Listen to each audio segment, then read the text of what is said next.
नमस्कार. सगळ्याच वर्तमानपत्रात एक साधू दोन तलवार घेऊनची छायाचित्र आपण बघितलीत आणि त्यात तो आक्रमक साधू लोकांच्या अंगावर जातोय हेही आपण बघितलंय. त्यामुळे अनेकांनी साधू असे तलवारबाजी करणारे असतात का असा प्रश्नही विचारलाय. त्यासोबत साधूच्या साधू असण्यावर देखील प्रश्नचिन्ह उभा केलाय. खरंय, साधूंनी हातात शस्त्र घ्यायला नको, पण घटना काय घडली होती ते नीट बघा आणि मग आपलं मत ठरवा.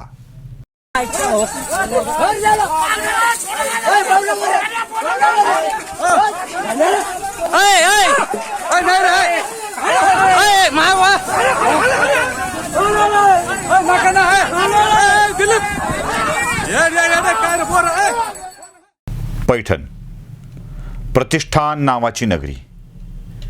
या नगरीत पूर्वी धर्मपीठ होतं म्हणे आणि इथूनच निवाडा व्हायचा धार्मिक तंट्यांचा. ज्ञानेश्वरांना देखील वाळीत टाकणारी ही नगरी आणि त्यांच्या मातापित्यांना जलसमाधी घ्यायला लावणारी ही नगरी. लोकापवाद, लोकातली चर्चा, सज्जनांचा नेहमीच बळी घेत आली आहे. अशी अनेक प्रकरणं या पैठणमध्ये घडली आहेत. त्यातलंच हे अजून एक प्रकरण. बिडकीनजवळचं जांभळी गाव आणि त्या जांभळी गावात नजीक असलेल्या एका टेकडीला श्रीराम टेकडी हे नाव दिलं गेलं. आणि या श्रीराम टेकडीवर परप्रांतातले एक साधू पुरुष आपला आश्रम टाकून राहू लागले. या आश्रमात वेगवेगळे उत्सव साजरे होऊ लागले आणि त्यांनी या टेकडीचा विकास देखील करायला सुरुवात केली. आता जांभळीतल्या आणि आजूबाजूच्या काही गावांचा लोकांचा या टेकडीच्या विकासाला विरोध होता, तसं काही लोकांचं समर्थन देखील होतं. महाराजांना विरोध करणारी लोक नको होती, तर विरोध करणाऱ्या लोकांना टेकडीवर महाराज नको होते. वाद काय असतील ते असो, महाराज चुकीचे की बरोबर ते माहीत नाही, पण तिथे चारणाऱ्या गाईला विरोध झाला आणि या विरोधाचं पर्यावसन भांडणात झालं. भांडणात असं की लोक महाराजांच्या अंगावर काठ्या दगडं घेऊन धावले. तुंबळ धुमश्चक्रीला सुरुवात झाली. महाराजांना आपल्या जीवावर बेतलंय हे लक्षात आलं आणि त्यांनी आपल्या दोन्ही हातात तलवारी घेतल्या. राम आश्रमात तलवारी कशाला हाही प्रश्न तेवढाच महत्त्वाचा आहे. एका साधू पुरुषाच्या कुटीमध्ये तलवारी असाव्यात तरी कशाला हाही प्रश्न आहे. आणि साधू पुरुषाच्या अंगावर एवढी लोक धावून आल्यावर त्यांनी शस्त्र काढलं पाहिजे की नाही हाही एक प्रश्न आहे. लोक बेफाम होऊन महाराजांच्या अंगावर आले होते आणि स्वसंरक्षणार्थ महाराजांनी दोन तलवारी काढून तिथे लोकांना अडवायला सुरुवात केली होती.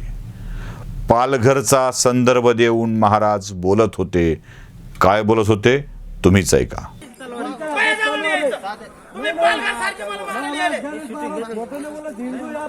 हिंदू तर त्यानं कामचं हिंदूच काम केलं. आपण हिंदू आहे, त्यानं इथं कोणचं हिंदूचं काम केलं. तुम्ही लोकांनी चुकी केली. पालघर सारखं साधूला महाराष्ट्रात साधू जगू शकत नाही आणि चांगलं पाहिजे. मी रातन दिवशी सेवा करतो.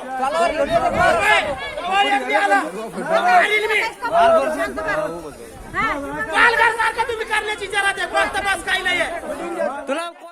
या सगळ्या प्रकारातही महाराजांवरचा हल्ला कायम राहिला.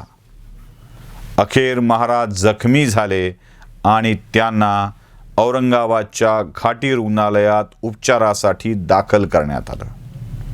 आता महाराज आपल्या जखमांना आणि वेदनांना घेऊन महाराष्ट्रात साधूंनी राहायचं की नाही हा प्रश्न विचारतायत, पण कोणाकडंच त्या प्रश्नाचं उत्तर नाही.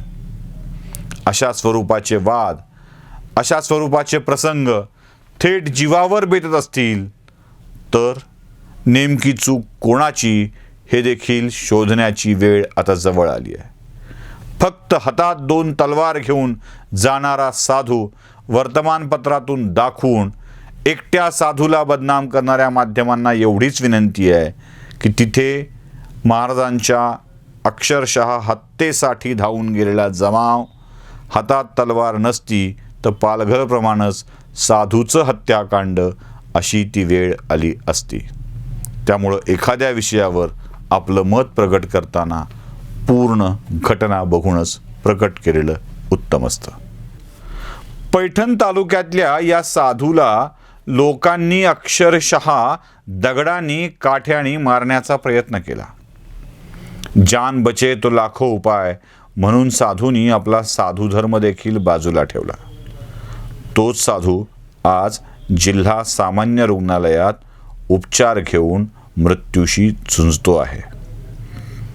वाद कुठलाही असू शकतो, पण तो अशा स्वरूपाच्या हिंसाचारातून सोडवता येऊ शकतो का, याचा विचार त्या लोकांनीच करायचा आहे.